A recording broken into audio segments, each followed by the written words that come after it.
I'm Amanda, 35, and a devoted mom to my wonderful 10-year-old twins, Jack and Emma. 2 years ago, after my divorce, we moved into my parents' home, which initially felt like a lifeline. As a pediatric nurse working 12-hour shifts, I needed support, and they stepped in. My relationship with them was always complex, but I made efforts to keep the peace. Then my brother Stephen and his wife Melissa welcomed their baby boy, Ethan, and suddenly, my children seemed to fade into the background. I never thought my own parents could betray us so deeply. If you're enjoying this story, leave a comment with your location and hit subscribe to join our storytelling community for more real-life drama. When my 12-year marriage to David ended, I was shattered, both emotionally and financially.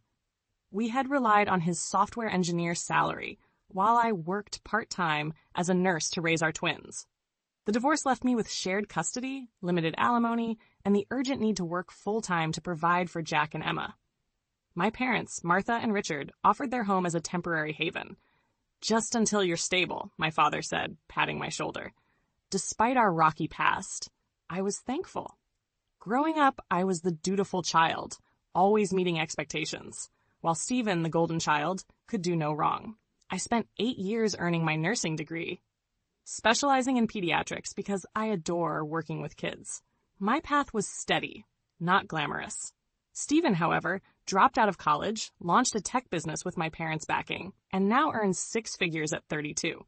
The favoritism was so ingrained I barely noticed it anymore. Jack and Emma are incredible kids, each with unique traits. Jack, the creative soul, loves drawing and building, but can be sensitive, which sometimes complicates things.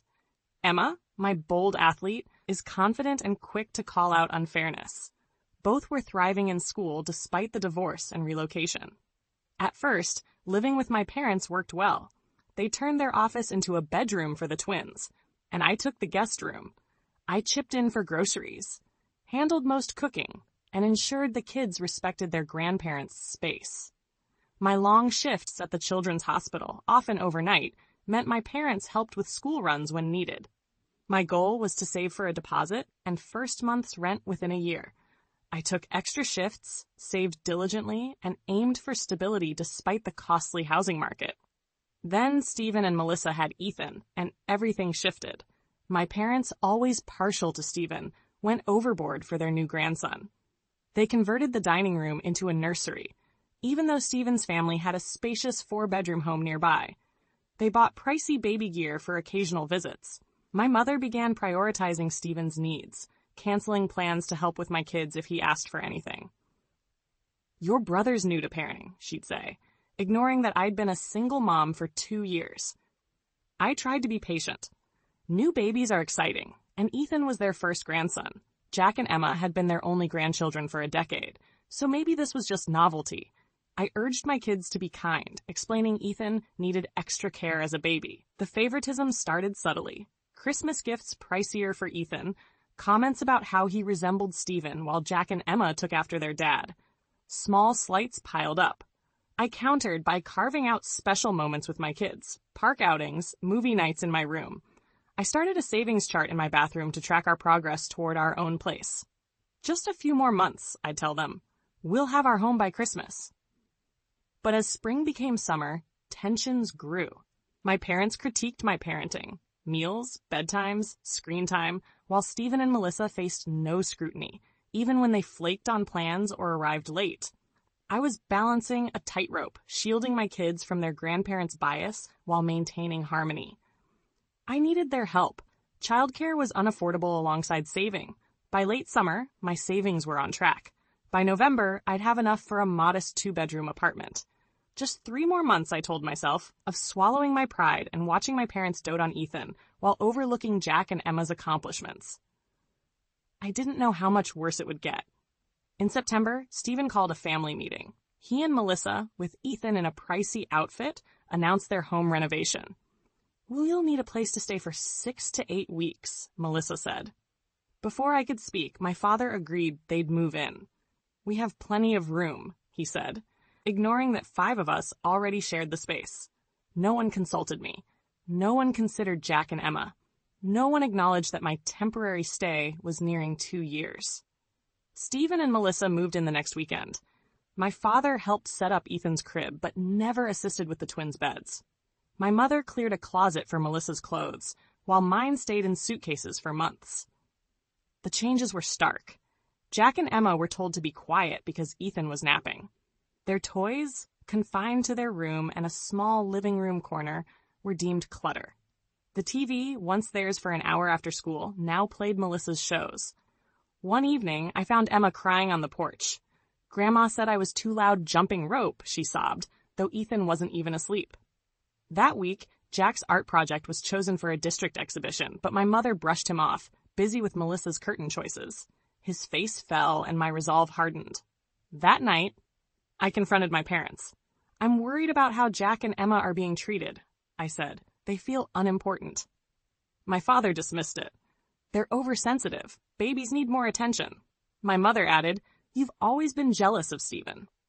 I was stunned. Was that how they saw me? Not as a concerned mother, but a petty sibling? Things worsened. Melissa reorganized the kitchen, complained about my kids' snacks, and left laundry in the washer for days. Stephen acted like he owned the place, hosting friends without notice. I overheard him tell my father the renovation might take longer. "Stay as long as you need," my father said warmly, never offering me the same. The breaking point came at a Sunday dinner. My mother made Stephen's favorite foods, which my kids didn't like. When Jack asked for something else, she called him ungrateful. Yet when Ethan threw his plate, everyone laughed. "He's exploring," Melissa said, not cleaning up. Jack whispered, "Why can Ethan throw food, but I can't ask for a sandwich?" Later, Melissa removed the twins' artwork from the fridge for Ethan's daycare schedule. They retreated to their room, avoiding common areas. I took them to the library after school to escape the criticism. A coworker, Nancy, noticed my stress.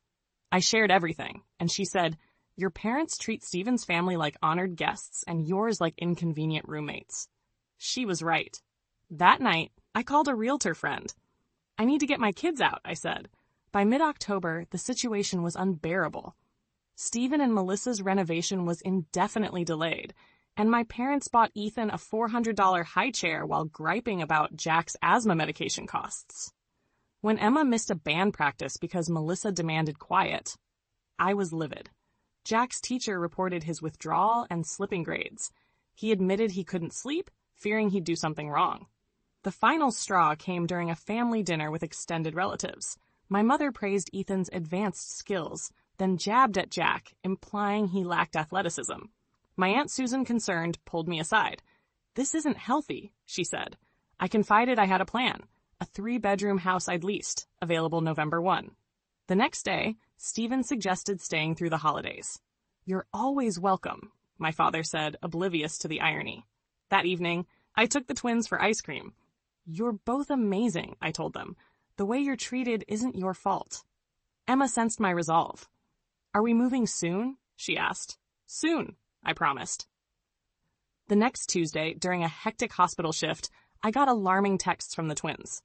My parents and Stephen had moved their things to the damp, moldy basement without asking. I rushed home after arranging coverage. Jack and Emma were crying on the couch. "They said we don't deserve the good rooms," Emma said. In the kitchen, my mother and Melissa sipped tea casually. "Why are my kids' things in the basement?" I demanded. "It's logical," my mother said.